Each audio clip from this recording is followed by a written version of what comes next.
l'examen de référence pour diagnostiquer l'apnée du sommeil et la polysomnographie, qui consiste en deux grands tests, qui sont le premier test qui est de vérifier comment vous respirez, donc qui est ce qu'on appelle la polygraphie ventilatoire, qui est combinée à une étude des rythmes du sommeil.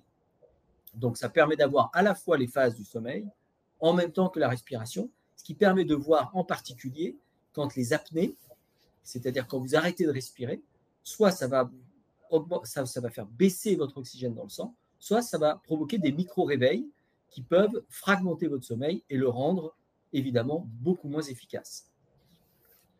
Donc la polysomnographie permet de détecter grâce à l'hypnogramme, qui est ici ce qu'on a décrit dans la première partie, c'est-à-dire la décomposition du sommeil en sommeil lent, en sommeil profond et en sommeil paradoxal. On peut voir si la structure du sommeil est conservée ou si elle est perturbée, justement, soit par des arrêts respiratoires, soit par d'autres pathologies. L'autre examen de référence dans le sommeil, c'est l'agenda du sommeil, qui est quasiment systématiquement demandé à un patient qui consulte pour le sommeil, puisque ça permet d'objectiver effectivement les phases de sommeil du patient. Ça permet d'objectiver l'insomnie aussi, ça permet d'objectiver aussi tous les troubles du rythme circadien, où on voit que le patient, finalement, s'endort tard et se réveille tard. Les autres examens qui concernent le sommeil sont très nombreux, puisque, comme je le disais en introduction, ça concerne beaucoup de pathologies et de spécialités médicales. Donc, il y a l'actimétrie, je vais passer rapidement sur tous ces examens.